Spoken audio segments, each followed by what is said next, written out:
주님 다시 오실 때까지 나는 이 길 가리라. 우리 찬송 부르시고 우리 강의 시작하도록 하겠습니다.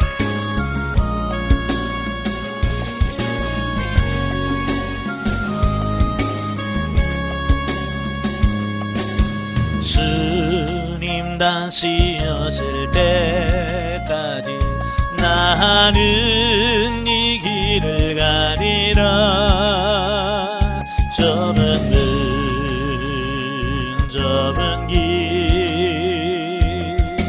나의 십자가 지고 나의 가는 이 길 끝에서 나는 주님을 버리라. 영광의 내 주님 나를 맞아주시리. 주님 다시 오실 때까지 나는 일어나 달려가리라. 주의 영광 온 땅 덮을 때 나는 일어나 노래하리. 내 사모하는 주님 온 세상 그주시라. 내 사모하는 주님 영광의 왕이시라.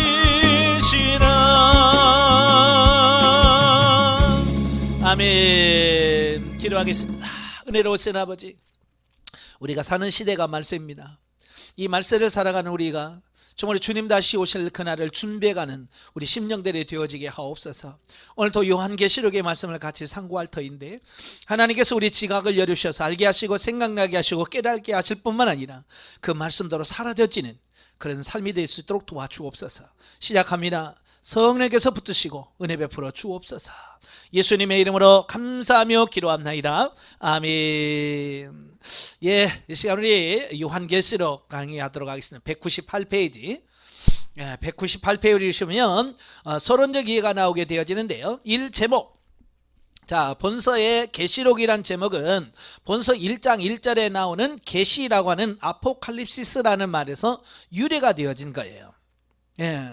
그러니까 헬라어의 그 아포칼립시스는 주로 이제 계시라고 우리가 번역을 하는데, 계시라고 하는 말은 하나님의 구원 섭리를 드러낸다.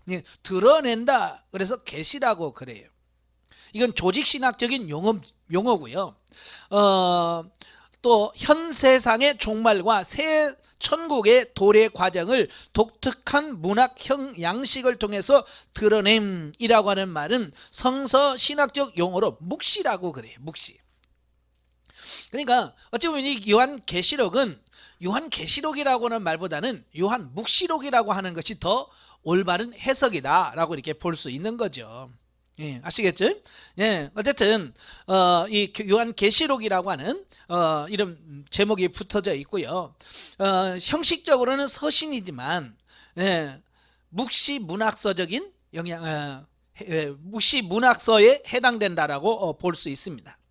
자, 한편 헬라 원전에서 본서의 제목을 아포칼립시스 이요한누, 즉 요한의 계시라고 이렇게 기록이 되어 있습니다. 그래서 이것이 영어 성경이나 한글 성경에는 그게 전통이 되어서 요한계시록이라고 이름이 붙여졌습니다. 자, 저자를 보시면, 자, 본서의 저자가 요한이라고 하는 사실은 본서에서 내증 말씀하고 있어요. 자, 그런데 문제는 뭐냐면 성경에도 요한이라는 이름을 가진 사람이 많더라는 거예요. 예. 그래서 누굴까? 그래서 자신을 뭐라고 소개하냐면 예수의 종이라고만 소개하고 있습니다. 예를 들어서 뭐 세베대의 아들 요한 뭐 이랬으면 그 요한 그럴 텐데 그냥 예수의 종이라고만 표현하니까 이거 누구지? 예. 자, 그런 부분에서 많이, 왜냐하면 이 요한이라고 하는 말은 너무 흔했어요, 그때 당시. 예. 그래서 이 요한이라는 사람들이 참 많습니다. 그래서 사도 요한도 있고요, 마가 요한도 있고요, 또 소아시아의 예언자 요한도 있고요. 예? 자, 이렇게 많아요. 그래서 그러나 요한이 자신을 단순히 예수의 종으로만 소개하고 있다는 점은 오히려 그가 당시 초대교회 교인들 사이에 널리 알려져 있던 바, 이처럼 자신을 단순히 소개해도 곧 그가 사도적 권위를 인정할 수 있는 인물이었음을 시사해 준다라고 하는 겁니다. 그러니까 자기 소개를 너무 쉽게 간단히 한다는 것은 그만큼 그들에게 잘 알려졌다는 얘기 아니겠습니까? 그죠? 예. 지금 제가 여러분에게 뭐 소개 뭘 합니까? 안 합니까? 그냥 안 해도 알잖아요. 근데 처음 입문간에 오신 분들은 소개를 해야 되죠. 예? 처음 오시는 분들은 제가요 누구고요, 이름은 뭐고요, 뭐 이러면서 저를 소개해야 되겠죠. 왜? 처음이니까. 그러나 너무 잘 알고 있기 때문에 굳이 그런 걸 설명할 필요가 없는 거예요. 이게 사도 요한은 너무 유명하거든요. 그죠? 그러니까 뭐 굳이 거기다 내서 누구라고 소개를 안 해도 다 알 수 있을 만큼 친한 사람이래. 그만큼 친한 사람이 누구냐? 사도 요한밖에 누가 있겠냐? 자, 그런 얘기예요. 자, 그리고 요한이 스스로 복음 증거로 인하여 유배당한 자라고 밝히고 있습니다. 이제 더 좁혀졌죠. 예, 누가 복음 때문에 유배된 사람이 누가 있을까? 요한밖에 없는 거예요. 그래서 사도 요한은 그 말년에 로마 제국의 제10대 황제였던 도미티안 시대에 밤모라는 섬으로 유배를 당합니다. 예. 그러니까 이 본서에서 말하는 것과 사도 요한의 행적이 너무 일치하는 거죠. 그래서 요한이다라고 우리가 알 수 있죠. 또 내증은 그렇고 외증으로 보면 이제 초대교회 교부들이 많이 인정을 했어요. 특별히 순교자 저스틴은 그리스도의 사도 중 요한이라 이름하는 자가 계시록을 기록했다라고 증언을 하고요. 또 이레니우스라든지 알렉산드리아 클레멘트라든지 히폴리투스라든지 오리겐 등도 다 이 책을 인용하면서 사도 요한이 기록했다라고 증거를 하고 있습니다. 한편 오리겐의 제자인 디오니스스가 AD 250년경 사도 요한의 저작설의 의문을 본격적으로 제기한 이래 현대에 이르기까지 이 본서의 사도 요한 저작설을 부정 내지 회의하는 자들도 끊이지 않고 있었다라고 하는 겁니다. 예, 디오니시우스가 반대한 이유, 이 요한이 기록하지 한 것 같지 않다라고 주장하는 이유가 있겠죠. 예, 그 이유는 뭐냐면 요한복음과 요한서신 등에서는 자신의 이름을 밝히지 않았는데 계시록에서는 자기 자신을 밝힌다는 겁니다. 예, 그러니까 다른 서신하고 좀 다르다는 거예요. 또 요한복음 및 요한서신서 등에는 그 내용 및 문체에 있어서 상호 유사점이 발견되나 요한계시록에서는 발견되지 않는다는 겁니다. 그러니까 요한복음이나 요한 1, 2, 3서는 이 유사성이나 갖고 문체나 문장이 비슷해요. 그러니까 누가 봐도 요한이 썼구나 라고 인식을 할 수 있는데 요한계시록은 전혀 그런 게 없더라는 거예요. 자, 그래서 사도 요한이 기록했다라고 하는 것을 부정합니다. 그리고 나서 이제 현대 신학자인 모울이라고 하는 사람도 요한복음과 요한서신의 그 매끄러운 헬라어 문체와는 달리 요한계시록의 헬라어 문법을 무시한 불완전한 부분이 많음을 들어서 요한계시록이 사도 요한의 저작일 수 없다라고 주장을 합니다. 예, 같은 사람이 썼는데 왜 이렇게 다르냐는 하는 거죠. 자, 오늘날도 그러나 실제적으로 요한계시록의 성감 영감을 받아들이는 오늘날 모든 학자들 역시 사도 요한이 저자일 것이다 라고 받아들입니다. 그럼에도 불구하고 그 에라스무스, 루터 및 쭈빙겔리 같은 이 종교 개혁자들도 요한의 저작에 의문을 제기하기로 했습니다. 그들은 왜 반대하느냐? 그들은 무천년설을 주장한단 말이에요. 그죠? 무천년설을 주장하는데 그 요한계시록은 천년왕국에 대해서 이야기하는 거예요. 그러니까 자기들하고 안 맞는 거죠. 그래서 요한이 기록했다는 걸 받아들이기 어렵다라고 주장을 하는 거죠. 한편 사도 요한은요, 바울이 최종적으로 에베소를 떠난 직후인 AD 65년경에 바울이 개척하여 성장시킨 에베소 교회의 당도하에서 도미티안 황제의 통치하에 AD 95년 밤모섬에 유배될 때까지 그리고 그 도미티안 이후에 네르바 황제가 즉위하여 AD 96년 유배가 풀린 후에도 다시 에베소로 돌아와서 만 100세를 일기로 세상을 떠날 때까지 계속해서 에베소 교회에서 사역 목회를 했다라고 보는 겁니다. 자, 그는 어느 사도보다도 오랜 세월 동안 천수를 누리며 장수하다가 100세를 넘긴 직후에 에베소에서 소천했다라고 하는 겁니다. 어쩌면 예수님의 12사도 중에서 유일하게 순교하지 않고 이렇게 돌아가신 분은 요한이다라고 볼 수 있는 거죠. 예, 특히 그의 말년의 행적에 대한 전설로 다음과 같은 내용이 제롬이라고 하는 사람의 기록에 남아 있습니다.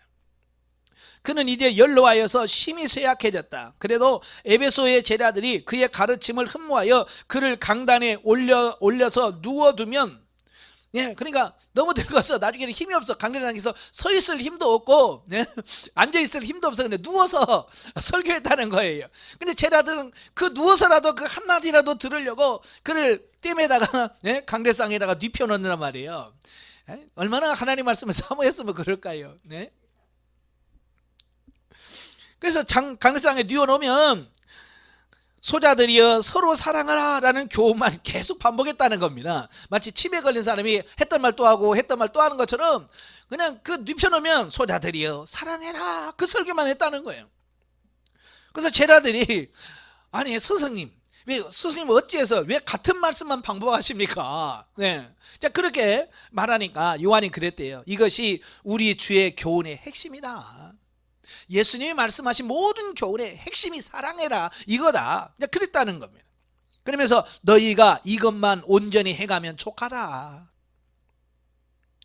실로 한때 과격한 성격 때문에 예수님께서 이 우리의 아들이라는 별명을 붙여줬잖아요. 하도 성질이 괴팍하고 급하니까 이 벼락의 아들놈 그래가지고 우리의 아들 보아너게라는 별명을 붙여줄 만큼 성질이 급하고 과격했던 사람이에요. 그런데 그가 바뀌어서 말년에는 사랑이라고 하는, 그래서 오직 했으면 요한 그러면 사랑의 사도라고 하는 이름이 붙여졌을 만큼 그의 성품이 완전히 바뀐 거예요. 어쩌면 여러분도 그렇게 바뀌어야 되겠죠. 젊었을 때야 혈기 팡팡해서 소리 바락바락 지르면서 그랬다 할지라도 노년에서는 바뀌어서 온유하고 사랑하는 이런 삶이 돼야 되지 않을까요?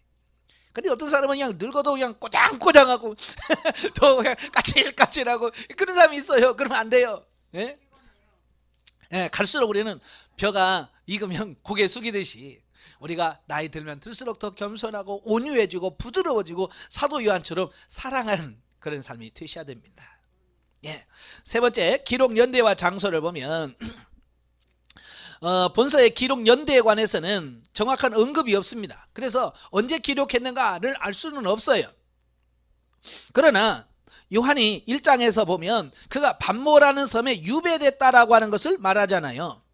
그러니까 반모라는 섬에 유배된 때가 언제냐? 이제 그걸 보면 대충 기록 연대가 나오게 되어지는 거예요. 예. 사실 그러면 기독교가 박해가 심해서 반모라는 섬으로 유배될 때가 언제일까라고 하는 겁니다. 그러니까 로마의 황제 중에서 기독교를 박해한 왕이 크게 4왕입니다. 뭐 그 외에도 많이 있습니다만은 그래도 박해가 심했던 왕을 찾아보면 첫 번째 왕이 클라디우스. 예, 우리 성경에는 글라디오라고 돼 있어요. 이 사람은 로마에 있는 유대인들을 다 추방시킨 왕이에요. 예. 그 다음에 네로, 네로야 그 로마 화재 사건 통해서 기독교를 박해한 사람이고요. 그 다음에 베스파시아누스, 예, 황제가 있고, 네 번째 도미티아누스 황제 시대로 이렇게 4시대로 나눌 수 있어요. 그러나 그 가운데서 비교적 많은 학자들의 지지를 받고 있는 견해는 바로 네 번째 도미티아누스 때 반모라는 섬으로 유배됐을 것이다 라고 보는 겁니다. 그렇게 보는 이유는 리옹의 주교였던 이레니우스가 그의 저술에서 요한계시록은 오랜 옛날이 아닌 바로 도미티아누스 치세 때에 기록되었다. 요한은 도미티아누스에 의하여 반모라는 섬에 유배되었다라고 기록을 하고 있다는 겁니다. 이 밖에 클라디우스나 네로, 베스파니우스의 기독교 박해가 비교적 각 황제들의 개인적 이유에서 비롯된 것인 반면에 이 도미티아누스의 그 기독교 박해는 황제 숭배 정책이 로마 정부의 본격적 정책이 됨에 따라서 보다 공적이고 대대적인 성격을 지닌 박해였음도 본서의 기록 연대를 도미티아누스 치세의 당시로 보는 견해를 지지해 준다라는 겁니다. 자, 그래서 이상의 사실에 의해 볼 때 요한이 반모라는 섬에 유배당했던 도미티아누스의 치세 때에 반모섬에서 기록되었을 가능성이 제일 큰 거죠. 그런데 이레니우스와 일명 교회사의 아버지라고 불리는 가이사랴의 유세비우스 등의 기록을 보면 요한은 반모섬 유배는 도미티아누스 치세 말기인 AD 95년에 시작해서 네르바 황제가 즉위한 AD 96년 사이에 약 1년 동안 반모라는 섬에 유배되어 있었다는 겁니다. 그래서 이 반모라는 섬에 유배되는 그 1년 기간 동안에 이 요한계시록을 기록하지 않았나라고 본다는 겁니다. 이해가 되시죠? 네 번째, 기록 동기와 배경. 요한계시록은 그 기록 과정과 양상에 있어서 여타 성경과 뚜렷이 구별되는 특징이 있습니다. 즉 여타 성경도 궁극적으로는 성령님의 감동으로 기록이 되었죠. 그러나 1차적으로는 각 성경 기자가 각자의 삶의 자리에서 다양한 배경과 동기로 기록을 한 것인 반면에 본서는 우리 주 예수님께서 직접적으로 보여주시고 또 기록하라라고 명한 묵시들을 요한이 기록했다라고 하는 겁니다. 그러니까 요한은 기록할 마음이 없었는데 예수님께서 나타나셔서 기록해라 라고 해서 기록을 했다는 겁니다. 즉 계시의 주체이신 삼위 하나님의 입장에서 볼 때 여타 성경 기록이 간접성이 있다면 이는 직접성이 있다고 하겠다. 물론 구약의 일부 예언서들도 직접성이 다소 있으나 요한계시록처럼 절대적이지는 못하다.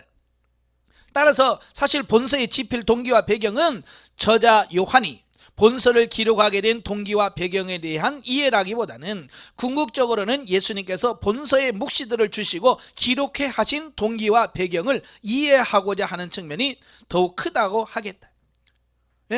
왜냐하면 예수님께서 필요에 의해서 요한에게 야 내가 말할 테니까 너 받아서 적어 그리고 기록해라 라고 했기 때문에, 그래서 한마디로 본서의 묵시들은 주님의 승천과 오순절 강림으로 태동된 교회가 유대주의자들의 온갖 질시와 박해 및 각종 이방 종교 사상의 도전을 이겨내고 이제 AD 90년경에 이르러서 로마 전역에 확산되자 로마 정부가 전 제국적 차원에서 대박해를 시작하면 물론 교회 내부에서도 이단 사설이 끊임없이 성도들을 유혹하고 있던 위기 상황을 배경으로 주어지고 기록된 것이다.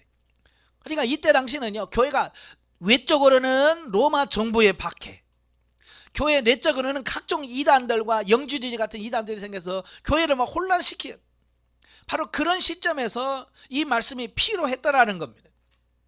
즉 이런 위기 상황에서 무엇보다도 먼저 교회에게 역사의 종말과 그에 따른 교회와 세상의 상이한 운명을 제시함으로써 교회가 세상 안에서 세상에 휩쓸리지 않고 신앙의 순결을 유지하여 교회의 원형을 유지하게 하도록 하기 위해서 주어지고 또 기록되었다라고 하는 것을 보게 됩니다. 그러니까 말세를 사는 시대에 성도들이 어떻게 정작 살아야 될 것인가 라고 하는 부분을 말씀하신 것이다 그 말이에요. 실로 AD 1세기 말의 로마 제국은요, 그 절정기를 향해 치닫는 전무후무한 대제국이었습니다. 그들은 지중해를 중심으로 한 유럽과 아시아 그리고 아프리카의 모든 문명지대를 장악하고 통치하게 됩니다.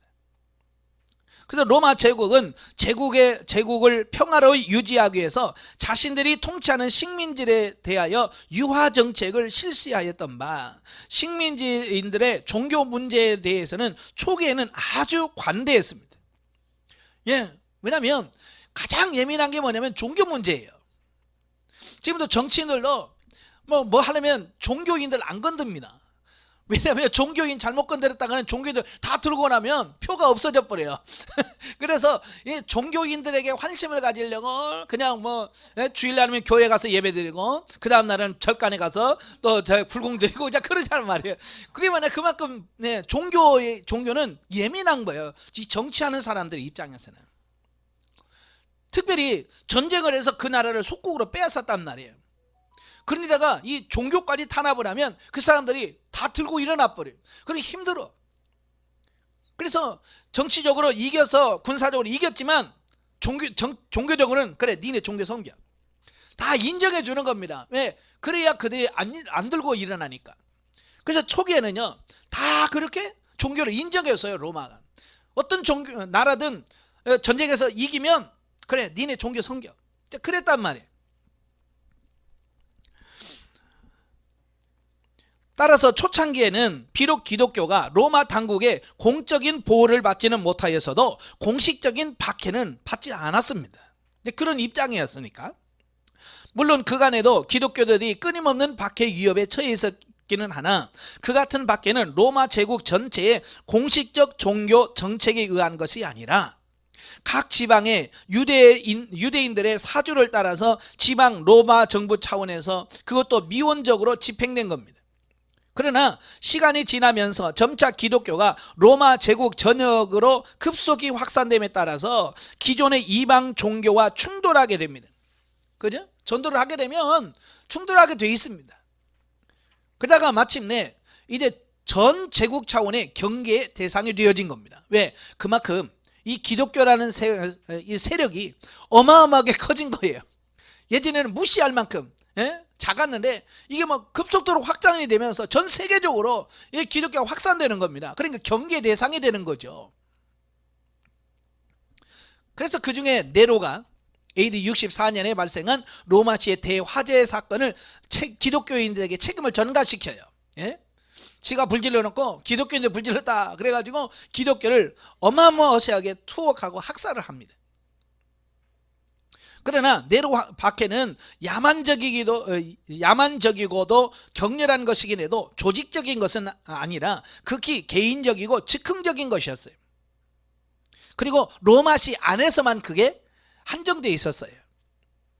그런데 10대 황제인 도미티아누스 황제는 전 제국에 대한 황제권의 확립의 일환으로 평소 사회에 미치는 종교적 영향력이 막대함을 잘 알고 있었던 자로서 스스로를 신격화하여 로마의 지배하에 있던 모든 사람들로 하여금 자신을 숭배하도록 하는 정책을 공식적으로 채택을 하게 됩니다.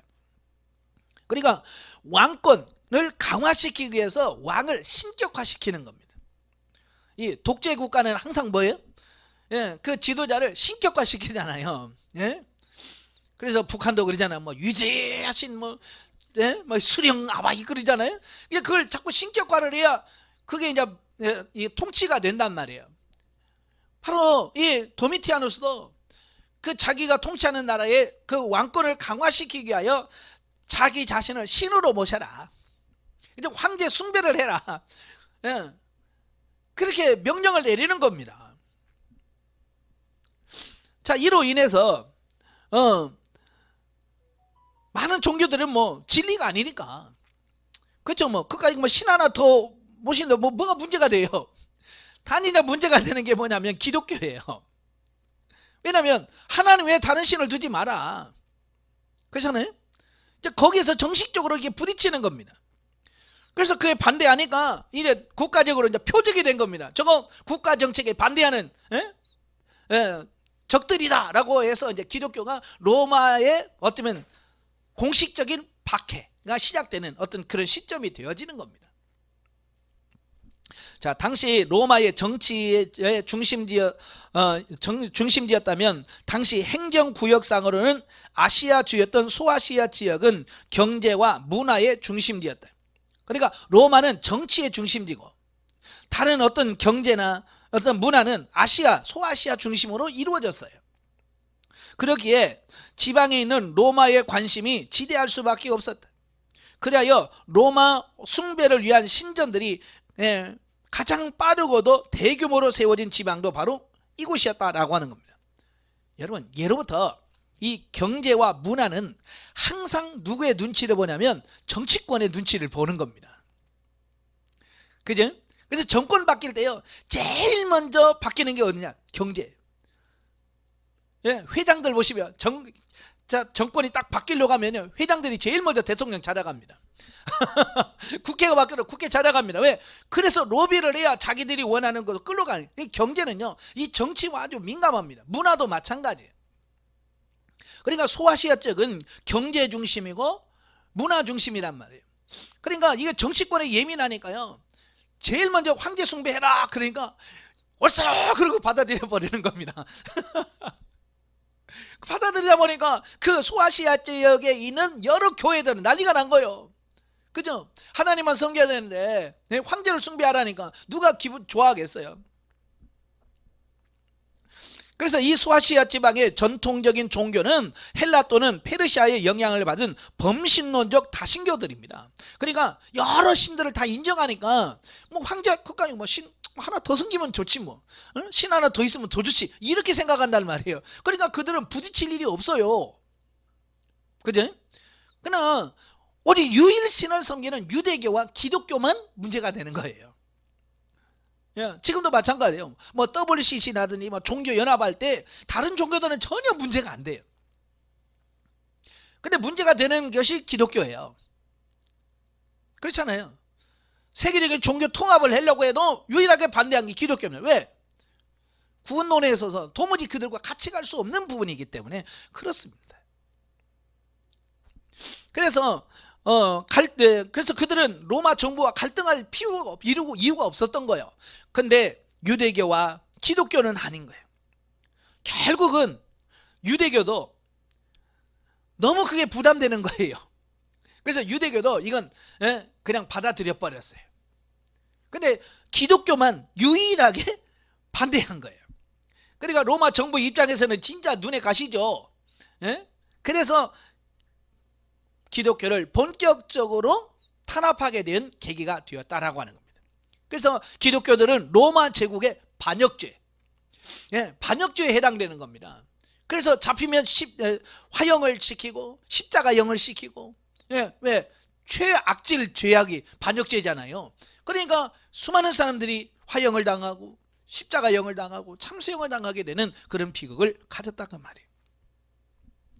이처럼 소아시아 지방에서부터 시작된 전 로마 제국의 차원의 기독교에 대한 박해는 도미티아누스 이후의 황제들이 그 정도의 차이는 있지만 황제 숭배 정책을 계속 고수함에 따라서 AD 313년 콘스탄티누스 황제의 밀라노 칙령으로 기독교가 이제 오히려 로마 제국의 국교가 되기까지는 강약의 차이는 있었으나 중단된 적이 없었다.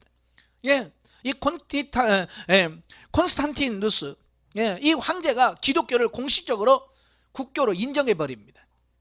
그 전까지는요, 차이는 있었지만 계속 기독교는 탄압을 받았어요. 왜냐하면 그 로마 정부의 정책이 뭐냐면 황제 숭배인데 계속해서 황제 숭배를 거부하니까. 만약에 북한에서 세습 반대한다든지 그러면 북한에서 뭐 자유 주겠습니까? 그날로 없어지죠. 쥐도 새도 모르게 없어져 버려. 왜? 그 입장에서는 엄청난 거죠. 이거 반대한다는 것은 그들의 체제를 무너뜨리는 행위니까. 그러니까 기독교는 계속해서 그들의 핍박을 받았던 거죠.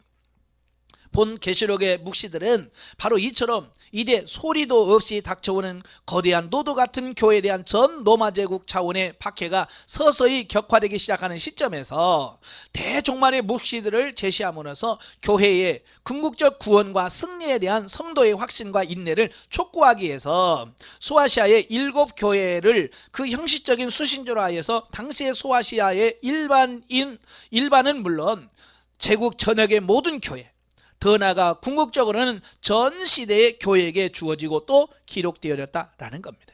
그러니까 그 어려운 상황에서 배교하지 말고 하나님 떠나지 말고 하나님을 살고 자기 신앙을 끝까지 지켜라. 그 말씀을 주시기 위해서 이 계시록을 기록했다라고 하는 겁니다. 그래서 본서의 1차 수신자는 소아시아 지역 및 로마 전역의 초대교회들은 로마 제국의 박해 위에도 오히려 더욱 심각할 수 있는 중대한 내부적 도전에도 직면해야 했다.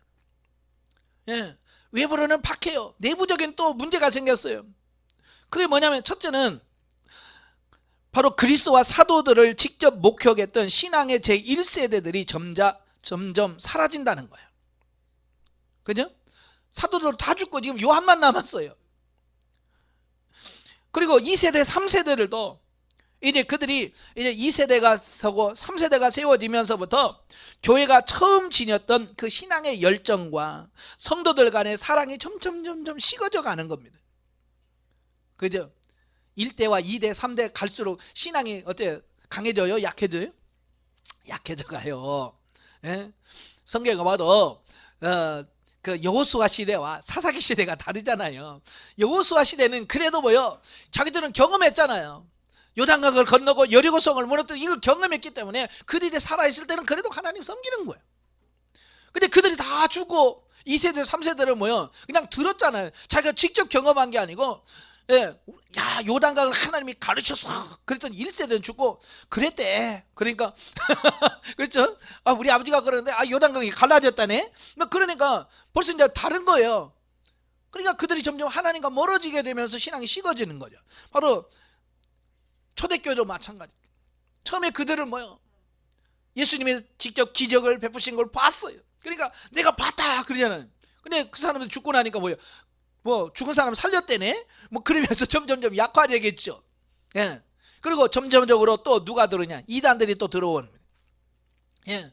이단들이 자꾸 들어와서 유혹하는 겁니다. 그래서 교회 안에서 점점 타락한 삶을 살도록 만듭니다. 그 대표적인 인물이 누구냐? 바로 니골라당입니다. 예. 영지주의적인 영향을 받은 니골라당이 있습니다. 이들은 성도들은 이미 예수 그리스도의 보혈로 죄 씻음 받은 자이므로 육신의 죄를 더하여도 문제될 것이 없다라고 주장을 합니다. 야 이미 구원 받아서 이 죄와 우리는 상관없어. 예? 오늘날도 꼭 이런 사람이 있습니다. 예. 오늘날도 구원파라고 하는 박옥수파가 주장하는 게 이런 거예요. 이미 우리는 구원받았다. 구원받아서 죄가 우리를 건들지 못해. 내가 죄를 지어도 아무 상관없어 라고 주장하는. 그래서 그들은 뭐요? 끊임없이 우상숭배도 참석해서 뭐라고 그래요? 야 내가 지금 뭐 0이 참석하는 게 아니고 6이 참석하는 거야. 예? 그 음행을 하면서도 이건 내 6이 범죄하는 거지 0이 범죄하는 건 아니야. 이렇게 그걸 변명하면서 일탈하는 거예요. 따라서 이들의 눈에는 교회가 황제 숭배에 대하여 순교까지 당하는 것은 무모하고 어리석게 비춘 거예요. 그죠? 정말 진실로 자기 목숨을 걸고 신앙생활을 보면서 이 바보같이 왜 그렇게 살아? 라고 하는 거죠. 예. 그래서 기독교인들도 이교 사회에 살고 있는 한 그 사회의 문화와 풍습 등에 동화되어야 한다고 주장하면서 기독교 정통 교리와 성도들의 순수한 신앙을 위협했다라고 하는 겁니다. 그러니까 그들은 뭐야? 지혜롭게 믿으라는 거예요. 왜 이렇게 무식하게 믿냐는 거예요. 지혜롭게 가서.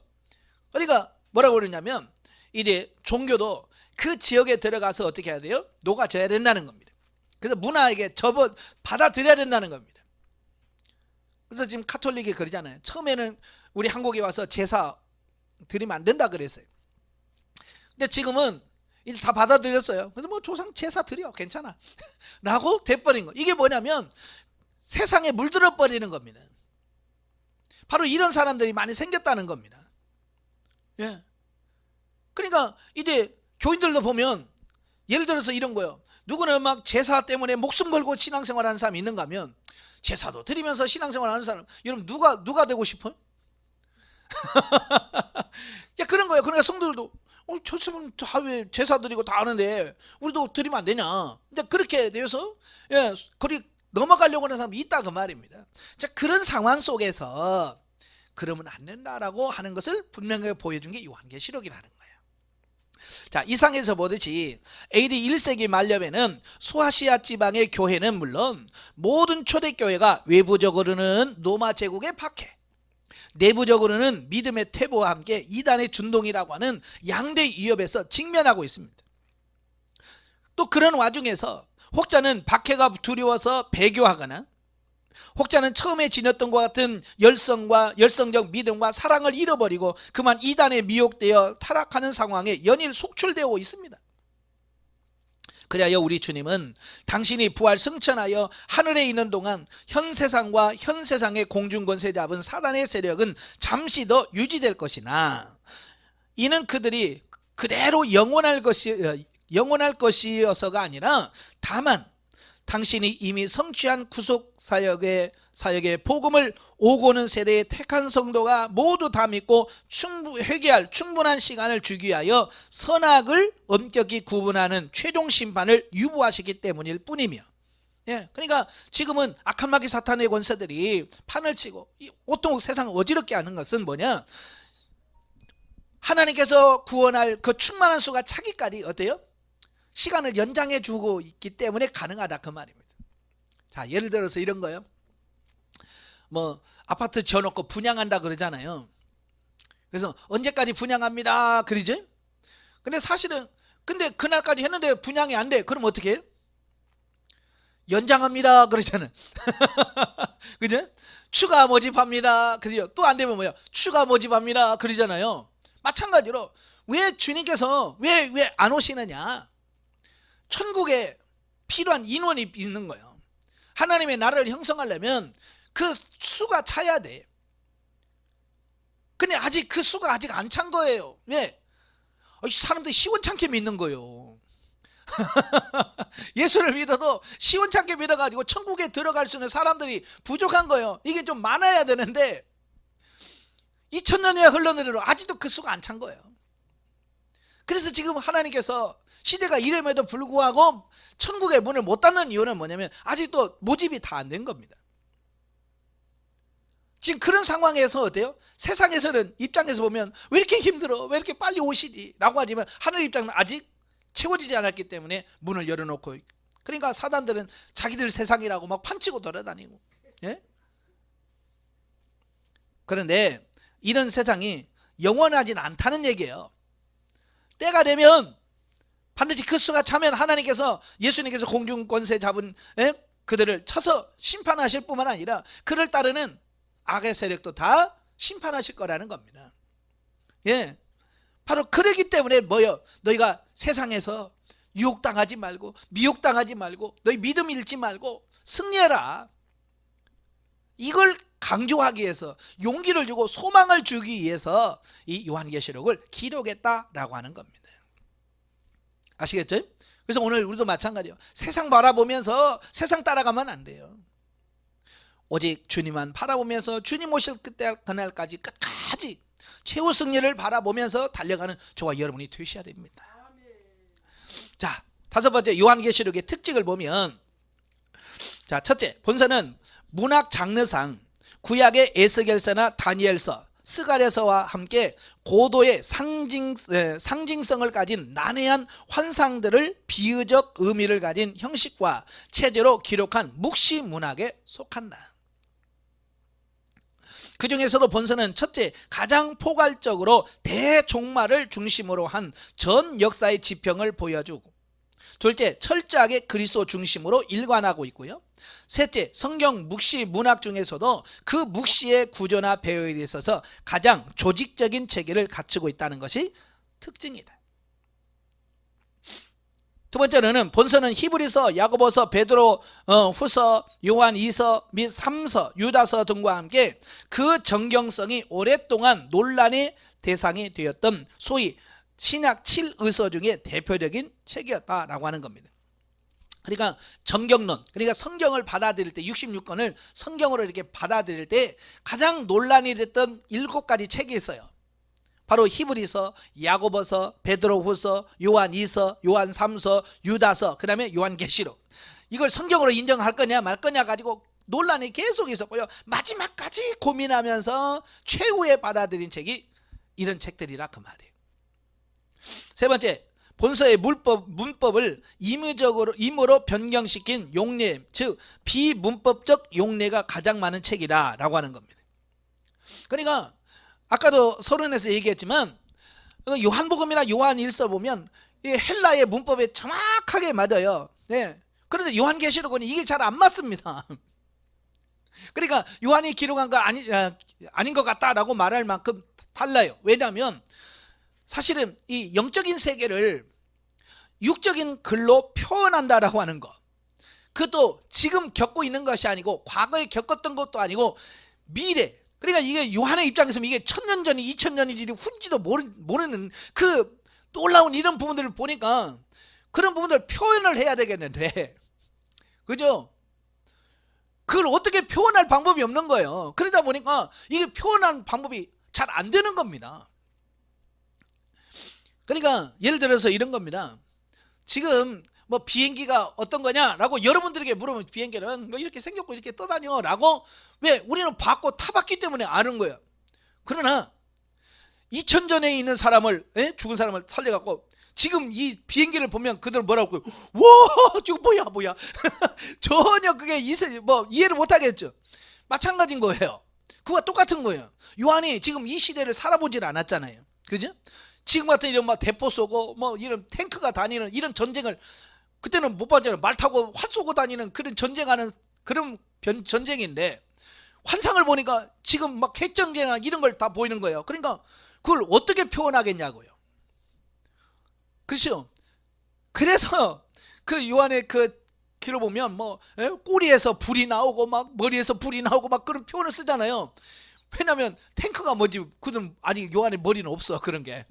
근데 그걸 표현을 해야 돼. 그러니까 표현을 하다 보니까 그렇게 잘 안 맞는, 문법적으로 용법적으로 잘 안 맞는 표현들을 쓸 수밖에 없더라라고 하는 겁니다. 아마 여러분도 여러분이 잘 이해 표현할 수 없는 부분이 보면 와라고 표현할 수밖에 없죠. 마찬가지로 요한도 막 그런 자기가 상상할 수도 없는 부분들을 환상으로 보여주고 알아주고 그걸 쓰다 보니까 비문법적 용례가 가장 많은 책일 수밖에 없었다라고 하는 겁니다. 이해를 하셔야 돼 이걸.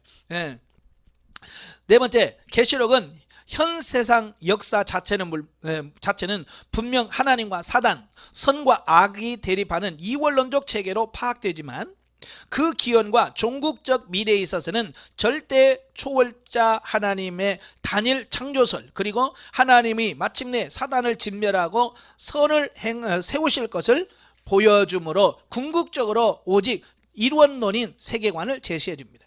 그러니까 자칫하면 헬라나 이런 영지주의자들이 주장같이 이원론적으로 이 세계를 볼 수 있습니다.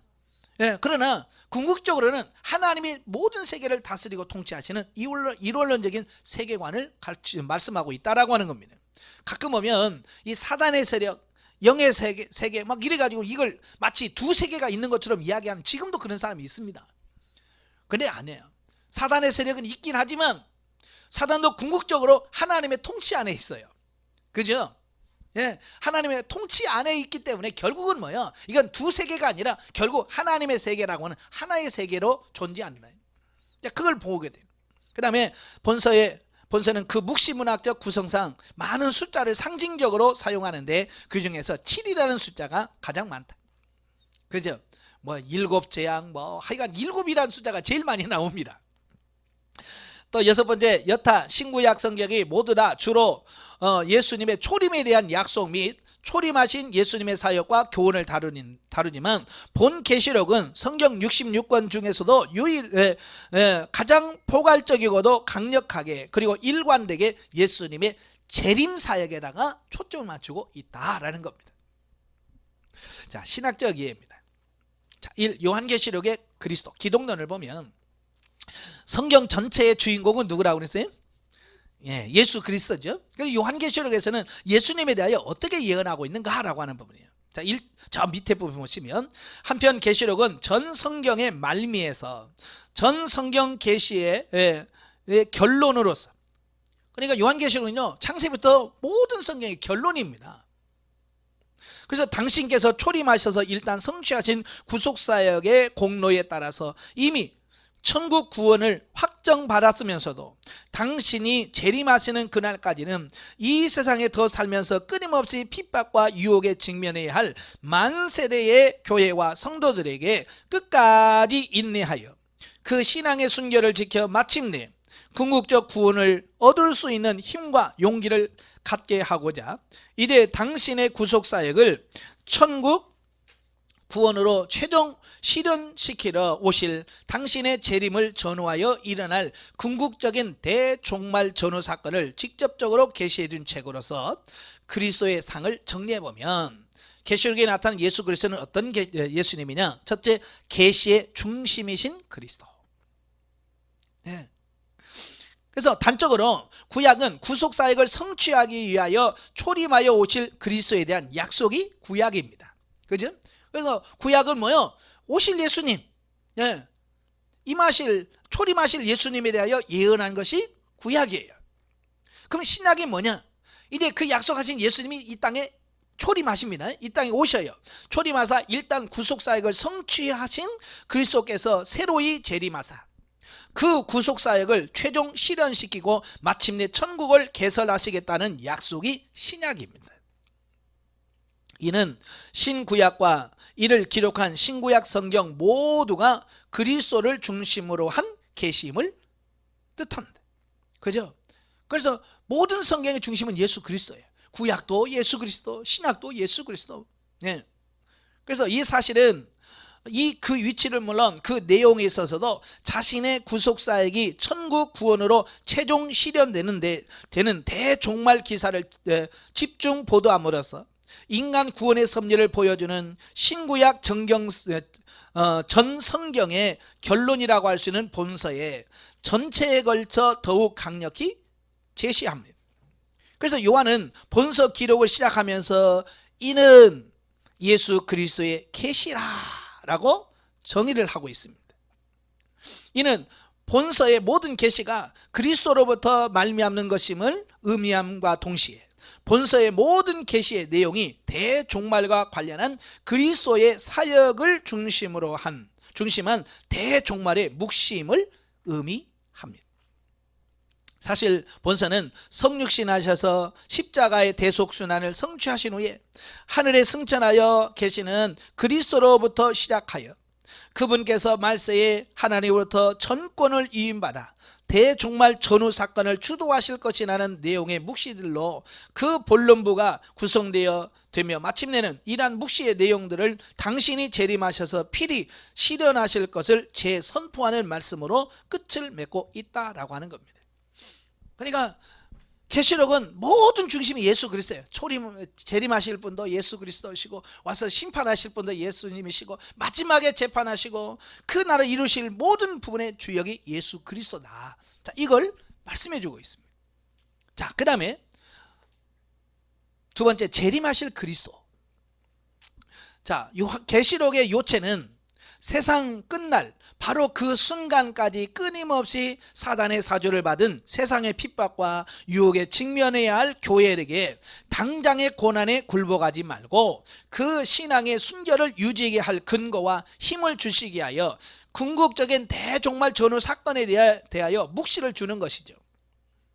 자, 그래서 이 대종말은 우리 주 예수님의 재림을 기점으로 하여서 전개되어집니다.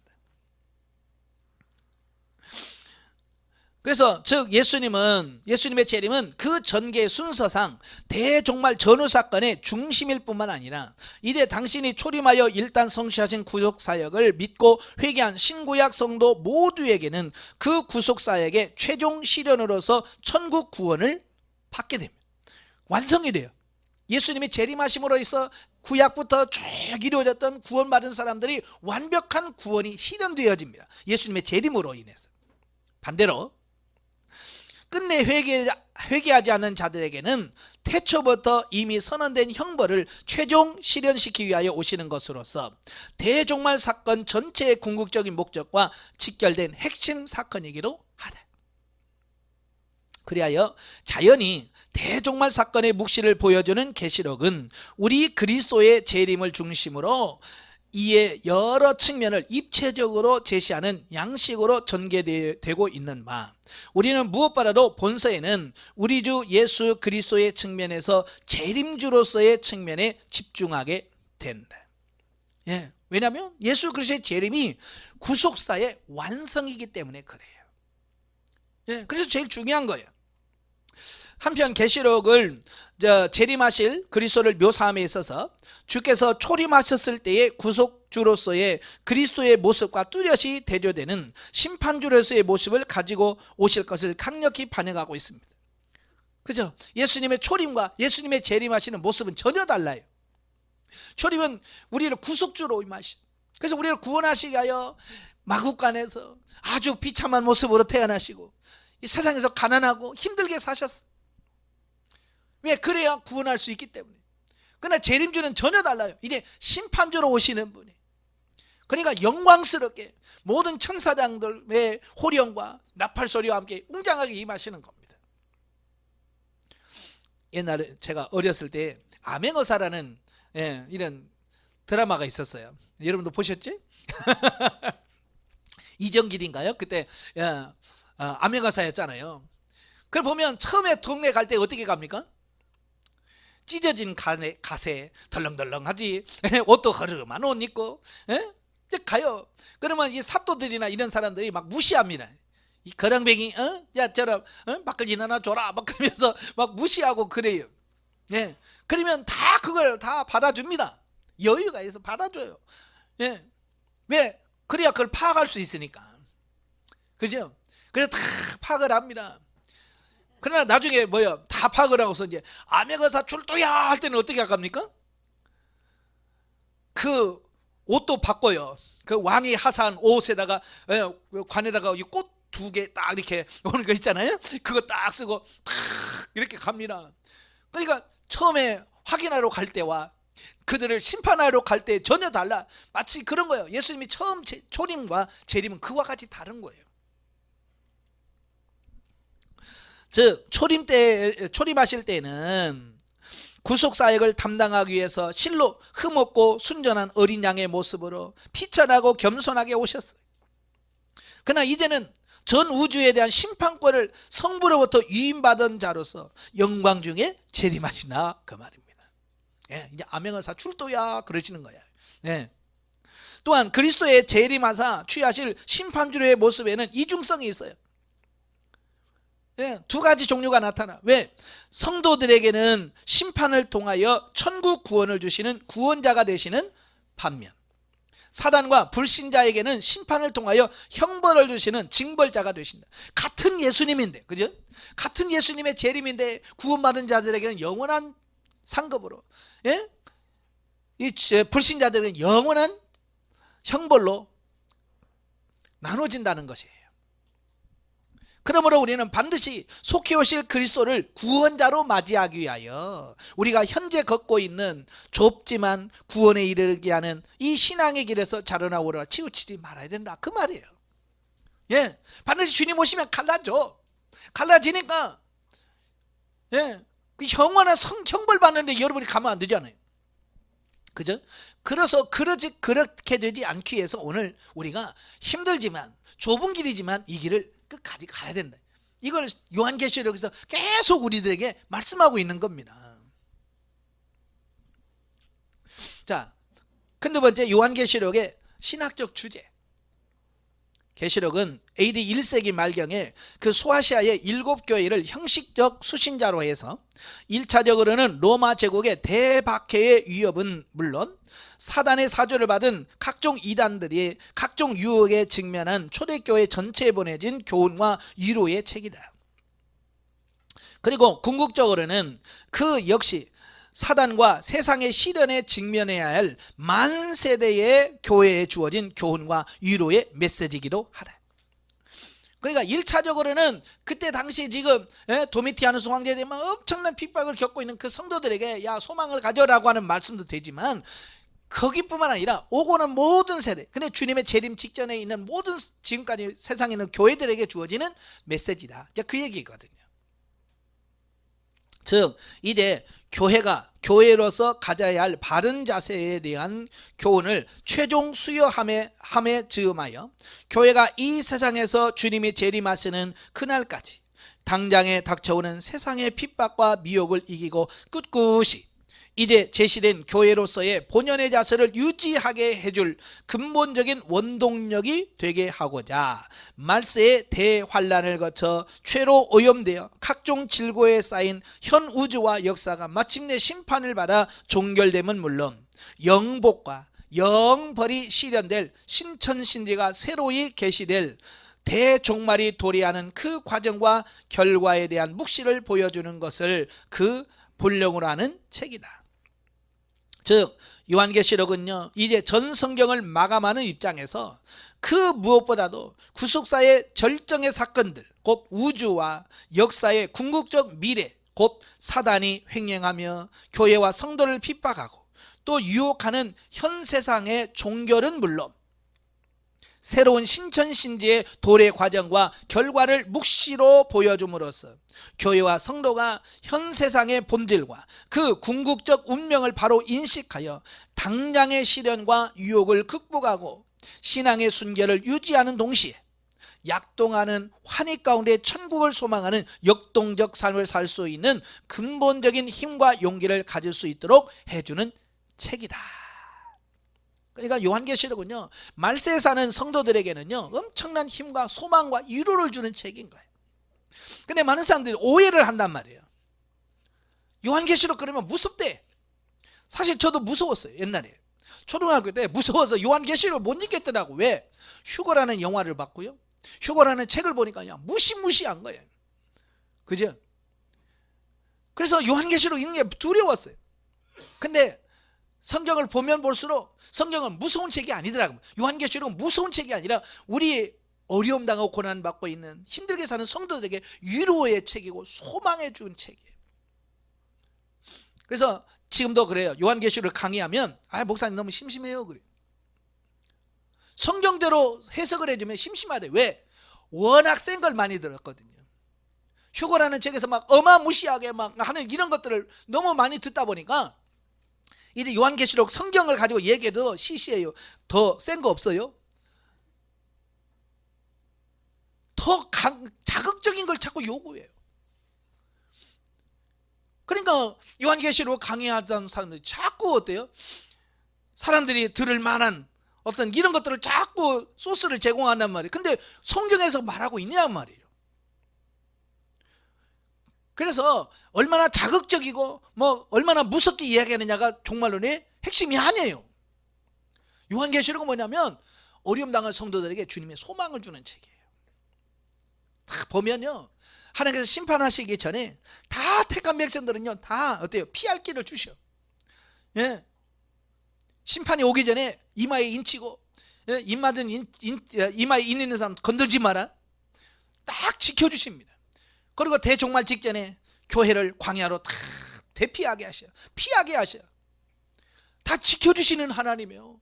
이걸 보면요 왜 요한계시록 왜 그딴 식으로 해석을 해가지고 겁을 줬지? 네. 지금도 그런 분들 많아. 막 요한계시록 강의하면서 막 협박을 해요. 겁을 막 줍니다. 아니요 성경은요 절대 겁 주고 협박하는 책이 아니에요. 근데 너무 거기에 우리 너무 익숙했기 때문에 그렇게 해야 아이고 무서워 그래야 아이고 요한계시록 해석 잘하네 그렇게 해석을 하고 있다면 그게 문제야. 절대로 요한계시록은 그런 책이 아니에요. 아시겠죠? 예, 다시 봐야 돼. 요한계시록은 무서운 책이 아니라 소망과 위로의 책이다. 물론 하나님을 알지 못하는 사람들에게는 어마무시한 책입니다. 그죠? 아까 양면성이라고 그랬잖아요. 구원받은 사람들에게는 소문의 구원의 책이에요. 소망의 책이에요. 그러나 안 믿는 불신자들에게는 심판의 책이거든요. 자, 거기 1번 보면 성경은 역사의 전 지평을 보여준다. 즉 성경은 먼저 태초에는 순전하게 창조되었으나 인간의 죄된 오염과 현 세상의 역사는 직선적으로 종말로 진행되고 대종말 이후에는 신천신지의 새 역사가 전개될 것을 보여준다. 실로 유한자인 인간에게 존재론적 진실에 근거하여 태초부터 종말 그리고 영원에 이어지는 역사의 전 지평을 보여주는 진리는 오직 성경밖에 없다. 그래요. 성경 역사 이 창조부터 시작해서 마지막 종말까지 이렇게 이야기하는 책이 있어요 없어요? 성경 말고는 없습니다. 예. 성경은 창조부터 종말 마지막까지를 전체를 설명하고 있는 책이 성경이에요. 그래서 성경을 진리라고 얘기하는 거예요. 두 번째, 전 역사는 하나님의 구속사의 장이다. 특히 역사의 궁극적 종말에 보여지는 계시록은 전 성경 계시와 관련하여 역사가 무의미한 시간의 연속이 아니라 초월자이신 하나님의 절대 의지, 더욱 정확히는 예수 그리스도의 구속의 법을 중심으로 해서 현재는 최종적 심판이 유보되어 잠시 혼재 양상을 보이는 선과 악의 구분과 각자에 대한 심판, 곧 성도의 구원과 악인의 징벌에 대하여 진행되는 역사임을 보여준다. 실로 역사는 그 자체가 곧 구속의 장이다. 예, 그래서 성경은 구속사라고 그래요. 예, 하나님의 구속사가 진행되어져 가는 역사. 세 번째로, 하나님은, 그리고 하나님만이 전 역사의 궁극적 주권자이시다. 하나님은 절대 초원자로서 역사를 창조하셨고 또 심판하실 분으로서 전 역사에 대한 주권을 갖고 계신다. 이 사실은 계시록이 거듭하여 강조하는 바, 성도가 세속 권력이 기독교 신앙을 핍박할 때에도 꿋꿋이 인내하고 신앙의 순결을 유지하면 물론 궁극적 구원의 희망을 가질 절대적인 근거가 뭐냐? 역사는 하나님의 주권하에 있다. 하나님의 손에 달려있다, 이거예요. 그 다음에 네 번째로, 말세는 감당기 어려운 대환란이 있다는 겁니다. 예수 그리스도의 구속의 법을 믿고 만세대 중에 택한 성도들이 모두 다 회개하고 구원을 얻은 충분한 시간을 확보하기 위해서 그 역시 즉각적인 심판이 유보된 사단과 악인들에 대한 심판이 이제 마침내 시행될 대종말 직전에 이르면 그간 세력을 비대화시킨 사단의 무리들이 최대의 반역을 시도할 것이기에, 그리고 또 다른 측면으로 보자면 사단과 그의 추종자들에 대한 점진적 심판으로 말세에 이르러 더욱 많은 죄인을 회개시키기 위하여 필연적으로 상당 기간 범우주적 대환란이 있을 것이다. 예. 왜 환란이 있느냐? 회개할 기회를 주는 겁니다. 마지막. 그러니까 힘들게 하기 위해서가 아니라 회개시키도록. 근데 요한계시록에 보세요. 근데 그렇게 하나님께서 일곱 인재앙, 일곱 나팔재앙, 일곱 대접재앙을 하는데요, 사람들이 회개해요, 안 해요? 안 해요. 죽어가면서도 회개를 안 해. 그게 인간이 얼마나 악한 존재인지를 알 수 있는 거죠. 하나님은 뭐예요? 그 고난을 주시면서 회개해, 내가 구원해 줄게 라는 그 하나님의 그 안타까운 그 마음이 환난으로 오는 거거든요. 그래서 환난은 우리가 미워서 주는 게 아니라 우리를 구원하시기 위하여 주시는 하나님의 손길인 거예요. 그래서 훈련하면서 고난은 축복입니다 라는 이야기가 다른 게 아니에요. 우리를 세우시기 위하여, 우리를 구원하시게 주시는 하나님의 손길인 거예요. 그래서 이 대환란도 마찬가지예요. 그래서 구속의 절정에 이르러 이처럼 대환란이 필히 있다는 말씀은 성도가 늘 깨어서 평소 신앙 연단에 게을리하지 말아야 될 것을 촉구한다. 실로 당장 몸으로 죽을지언정 영원한 구원을 상실하지 않아야 할 것이다. 그러니까 힘들다고 아이고 몰라 하고 도망가거나 그러지 말라는 얘기예요. 다섯 번째, 그리스도는 반드시 그리고 속히 재림하신다는 겁니다. 예. 과거 성육신으로 초림하시어 구속사역을 일단 성취하시고 부활 승천하셔서 현재 하늘에 계신 주님께서는 당신께서 초림하셨을 때 구약을 계승 확장하여 새로 주신 새 언약, 곧 신약의 내용대로 당신의 구속사역을 천국 구원으로 최종 실현시키기 위해서 반드시 그리고 속히 재림하실 것이라는 겁니다. 이 예수님의 재림은 사단의 멸망과 현 우주의 붕괴, 전 인류의 대부활, 또 백보자 심판 및 신천신지의 조성, 천국과 지옥의 계시 등으로 폭발적으로 이어지는 대종말 사건의 시발점이 되는 게 뭐냐? 예수 그리스도의 재림이라고. 그러니까 예수님이 재림이 되어야 끝나는 겁니다. 여섯 번째, 사단과 그를 추종하는 악령들을 영원한 형벌을 받게 되는다. 스스로 먼저 타락하여 인간에게 범죄를 야기시킨 자로서 현 세상의 죄성과 질고의 원흉이며 동시에 잠시 심판이 유보된 현 세상에서 공중것에 잡은 사단의 세력이 지금은 당장 아무리 강하고 교모하다 한다 하여도 필히 파멸에 이를 것이다. 예. 따라서 성도는 현 세상의 이면에 있는 사단의 존재와 그의 타락하고 교활한 성품과 행동의 특성을 바로 깨달아서 사단의 무리에게 휩쓸리거나 아니면 그들을 근거 없이 두려워하는 일이 없어야 할 것이다. 네. 그들은 영원하진 않아요.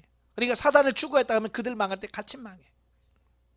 그리고 그들도 다 뭐예요? 하나님에서 주권 안에 있어서 사단을 무시해도 안 되지만 너무 사단 두려워도 안 돼. 가끔 보면 막 귀신 그러면 막 성도들도 달달달달 떨어. 왜 떨어? 귀신한테 떨 필요 없어요. 7번, 현 세상은 필히 종말을 맞을 것이다. 예, 저와 여러분이 사는 있는 현 세상은 필히 종말을 맞이합니다.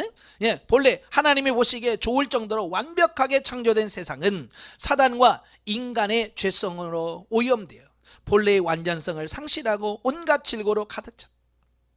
이런 세상은 그 자체의 불완전함은 물론 절대 거룩하신 하나님의 풍성과 위배됨으로 필히 그 종말을 맞을 것이다. 예, 하나님이 천지를 창조할 때 너무 좋았잖아요. 그래서 하나님이 보시기에 좋았더라. 마지막은 뭐야? 심히 좋았더라. 근데 이 죄로 인하여 이 세상이 완전히 타락함으로써 하나님과의 그 완전함과는 전혀 다른 존재가 된 거예요. 그래서 이 세상에서는 하나님의 완전함이 나타날 수가 없어요. 그래서 이 세상은 망할 수밖에 없어요. 아시겠죠? 그래서 이 세상은 필히 종말을 가져온다 그 말입니다. 그러므로 우리는 세상을 절대시하거나 아니면 세상이 스스로 완전해 가면서 영원할 것이라는 근거 없는 착각에 빠져서는 안 된다. 예, 여러분 절대 이 세상은 영원하지 않습니다. 예수 안 믿는 사람도요, 이 세상이 영원하지 않을 거라는 거 알아. 지구에 종말이 있다는 걸 알아. 그래서 왜 자꾸 미국이라든지 이런 나라가 자꾸 화성에다가 인공위성 보내고 막 그런 줄 아세요? 예, 이 세상이 영원하지 않다는 거, 지구가 망한다는 거 다 알아. 그러면 그 지구가 망할 때 안 망하는 방법이 뭘까? 지구를 떠나는 길이야. 그래서 그들은 지구를 떠나면 살 줄 알고 지금 열심히 화성 막 보내는 겁니다. 그래서 인간이 가서 살만한 곳이 있나 찾아보는 겁니다. 지금 그들은 뭘 몰라요? 이 우주가 같이 망한다는 걸 몰라요. 지구만 망할 거라고 생각하는데 아니에요. 온 우주가 새롭게 바뀝니다. 그렇기 때문에 화성에 간다고 해서 안 죽고 달날에 가서 안 죽고 그게 아니에요. 다 죽어요. 예. 구원받을 자 외에는 다 심판받습니다. 또한 세상이 가진 화려한 겉모습에만 집착하거나 아니면 세상이 가진 불합리와 모순만 보고 완전한 절망에 빠지는 양극단을 모두 피해야 할 것이다.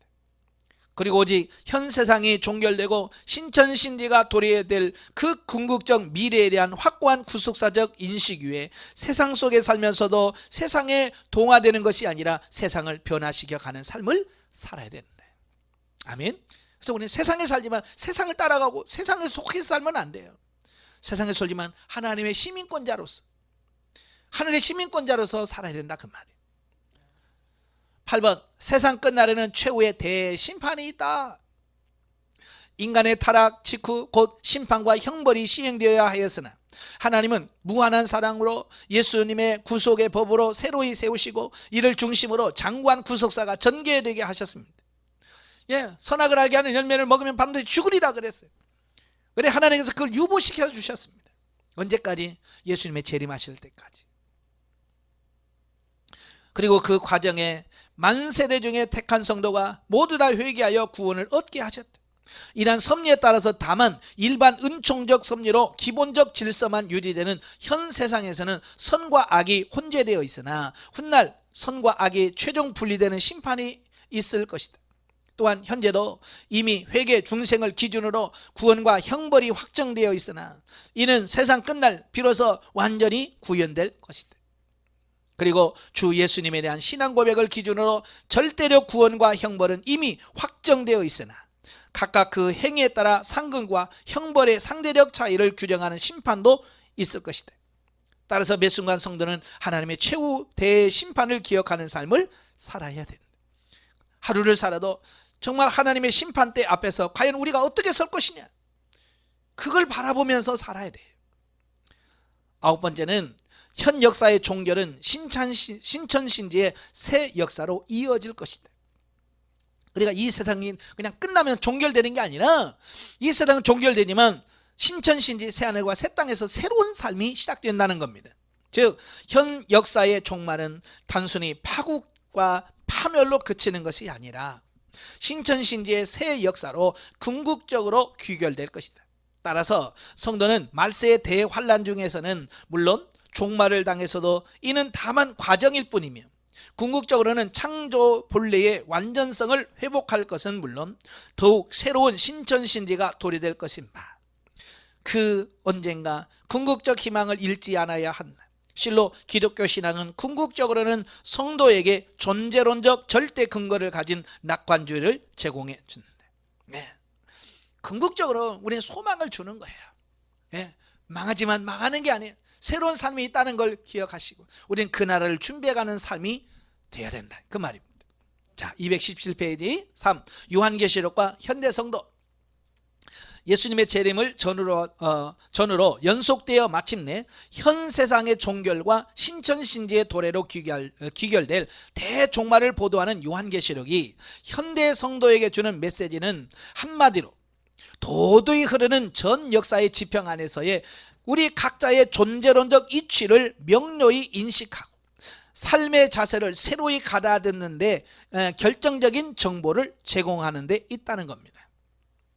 즉 본서는 현대 성도들에게 특히 창세기의 천지창조와 강력히 대비되어 하나님에 의하여 창조되었으나 죄성으로 오염된 현 세상과 그 역사가 맞을 종국적 미래를 보여줌으로써 전 역사의 지평에 대한 원대한 조망 위에서 구속사적 역사관 및 세계관을 수립하고 나아가 그에 의거한 구속사적 인생관을 새로이 할 것을 촉구해 주고 있다라고 하는 겁니다.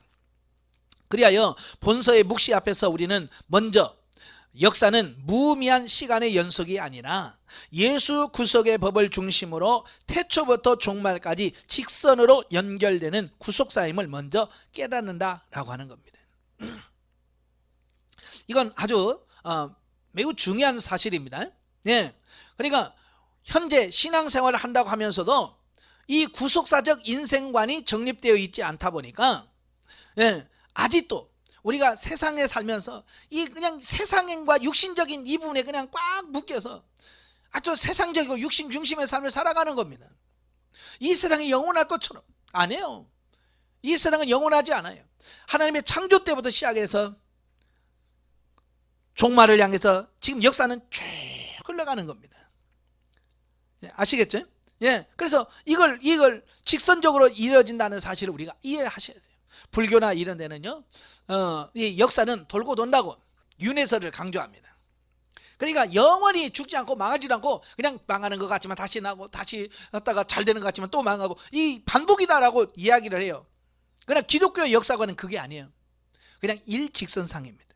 창조부터 종말까지 일직선으로 흘러가는 거지 이 역사가 돌고 도는 게 아니라는 얘기예요.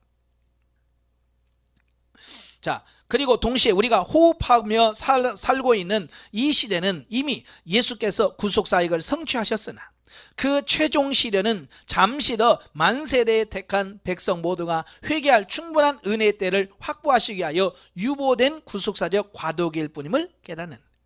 그렇죠? 예수님께서 이미 2000년 전에 십자가에 못 박혀 죽으심으로 구속을 성취하셨어요.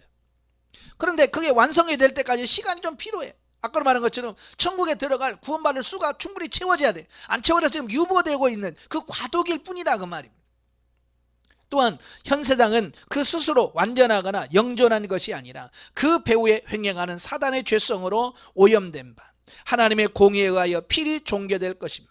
우리는 잠시 이 세상에서 더 살아야 하며 또한 이 세상 안에서 전도자의 사명을 가지고 들어가야 하는 것도 분명하지만 결코 이 세상에 집착하거나 구애되지 않고 오직 천국을 지향하는 순례자의 삶을 살아야 함을 보여준다.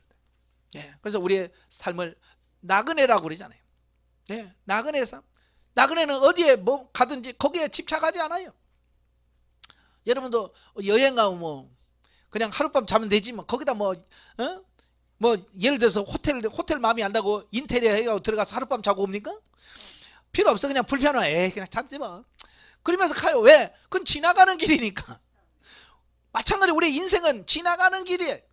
지나가는 길인데 우리는 거기다가 막 집 짓고 거기다가 뭐 영원히 살 것처럼 그냥 거기다 온갖 투자하면서 다 산. 이건 이 역사를 모르는 사람들이에요. 우리는 그냥 잠시 지나가는 길이에요. 아시겠죠? 예, 특히 그 도래 중에 범우주적 대환란과 최후 심판을 필히 포함하는 대종말의 도래에 대한 우리 주 예수님의 분명한 선포 앞에서 우리는 다음 매 순간이 전 역사의 종말은 물론 우리 각자의 죽음을 통한 개인 종말일 수도 있는 바, 다음 매 순간을 종말로 알고 하나님 앞에서 바른 자세를 지키는 소위 실존론적 종말의식 또는 종말론적 신전의식을 갖고 사는 것만이 현대 성도가 가져야 할 인생의 본질임을 거듭 확인하게 되는데, 그러니까 이 세상이 영원할 것처럼 생각하지 말고 바로 오늘이 주님 오시면 끝이에요. 그러니까 매일매일의 삶이 종말론적 삶을 살아라 그 말이에요. 아시겠죠? 예. 오늘 지구가 마지막 주님이 오신다라고 하는 그런 마음을 가지고 하나님 앞에서 사는 종말론적 신전 의식을 갖고 살아요. 근데 대부분의 사람들은요, 지금 안 오셨는데 설마 오려고 그죠? 분명히 주님이 깨어 있으라 그랬는데 다 자고 있어요. 그게 문제인 거예요. 깨어 있으셔야 돼요. 자, 구속사적 예를 봅니다. 사도 요한은 극악한 핍박에서 신비한 영적 세계를 경험하고 하나님의 뜻에 의하여 반모섬에 이끌려 앞으로 이루어질 일에 대한 계시를 받고 영적으로 보고 들은 모든 것을 전할 사명을 받습니다. 이 요한계시록은 언제 받았냐? 평안하게 살 때 받은 게 아니라 반모라는 섬에 유비리에서 정말로 어렵고 힘들 때 이런 주옥 같은 영적 신비 세계를 발견해요. 오늘 우리도 마찬가지예요. 하나님의 은혜를 언제 경험합니까? 평안할 때 아니에요.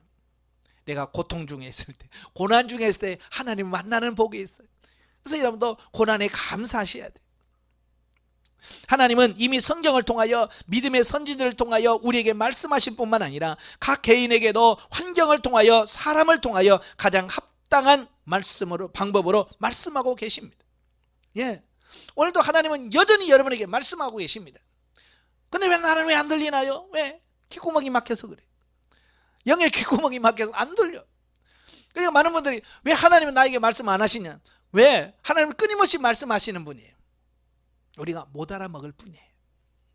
그러니까 영적인 눈이 열려야 되겠고 영의 귀가 열려야 돼. 그래서 제가 늘 그러잖아요. 기도해라. 영의 눈이 열려지길 기도하고 영의 귀가 열려지길 위해서 기도해라. 그래야 들려지고 보여지고 살 수 있기 때문에. 하나님께서는 오늘 모든 계시의 궁극적인 목적은 인간을 하나님께로 인도하는 것이다. 쉽게 말하면 구원이에요. 성경의 모든 계시는 예수 그리스도를 중심으로 하고 있고 구약은 앞으로 오실 예수 그리스도를 예표하는 하나님의 계시고 신약은 오신 그리스도를 나타내 보이는 계시다. 본서에는 그리스도의 재림과 이 세상의 종말, 영원 천국의 모습을 계시하고 있다. 이는 그 당시 박해를 받고 있는 모든 교회에 대한 격려와 위로의 말씀이며 동시에 말세의 지말을 사는 거듭난 성도들에게 날마다 우리의 삶이 구원과 심판이 있음을 깨닫게 하여 영적 각성을 촉구합니다. 네, 바로 이게 중요한 거예요. 그래서 이 요한계시록 읽을 때에 이걸 깨달으셔야 돼요. 우리로 깨어 있으라고 이 말씀을 주셨구나. 정신 차리고 이 말씀을 주셨구나. 그래서 영적으로 깨어 있는 그런 삶이 되어야 돼요. 자, 넘겨서 영적이해 봅니다.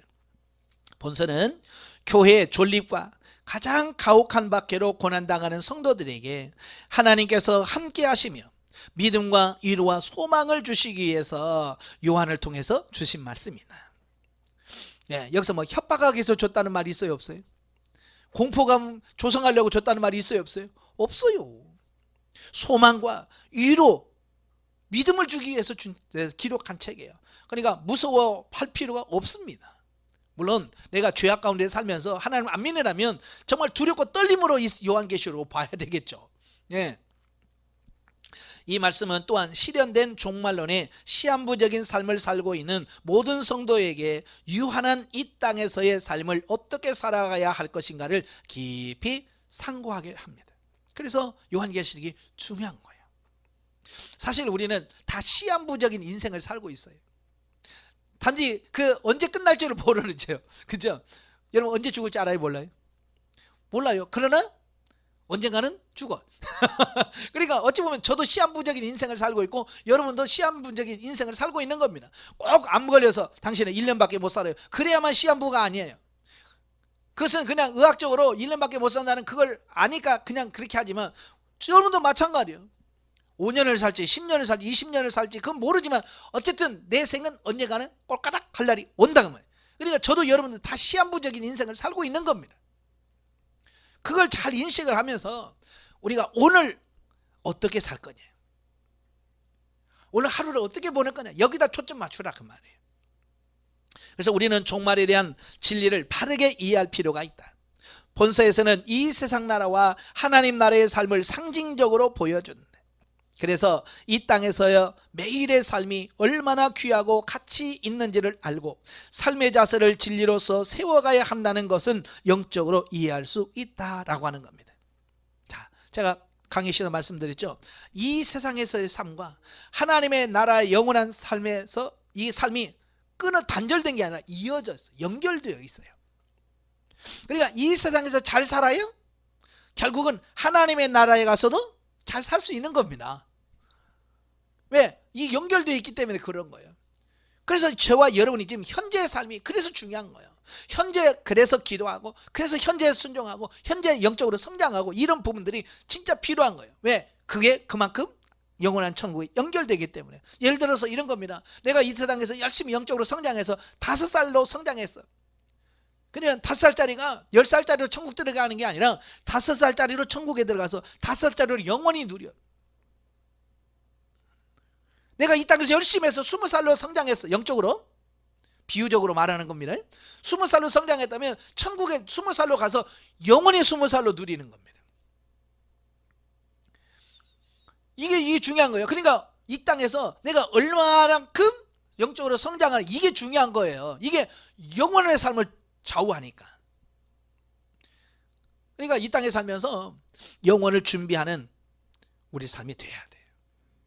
자, 진리 안에서 바르게 세워질 때 고난과 환난이 와도 풍파와 역경에 좌우되지 않고 참된 소망과 유력 가운데 승리하는 삶을 살 수 있다. 먼저 우리는 구원받은 백성으로서 늘 감사하며 자신을 진리 가운데 흔들리지 않도록 세우며 구원받지 못한 영혼들을 위하여 늘 중보하고 말씀을 선포하여 이웃을 돌아볼 수 있어야 합니다.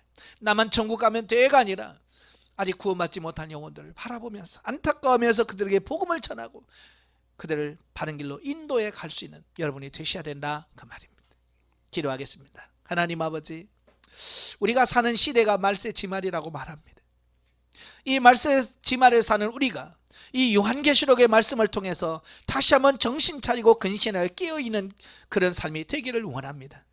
하나님, 우리의 삶이 오늘 하루의 삶이 얼마나 중요한지 영원한 천국을 준비하고 예비하는 삶인 줄로 아오니 정말 하나님이 기뻐하시는 삶을 사는 우리 모두가 될 수 있도록 도와주시옵소서. 예수님의 이름으로 감사하며 기도합나이다. 아멘. 하나님께 드립니다.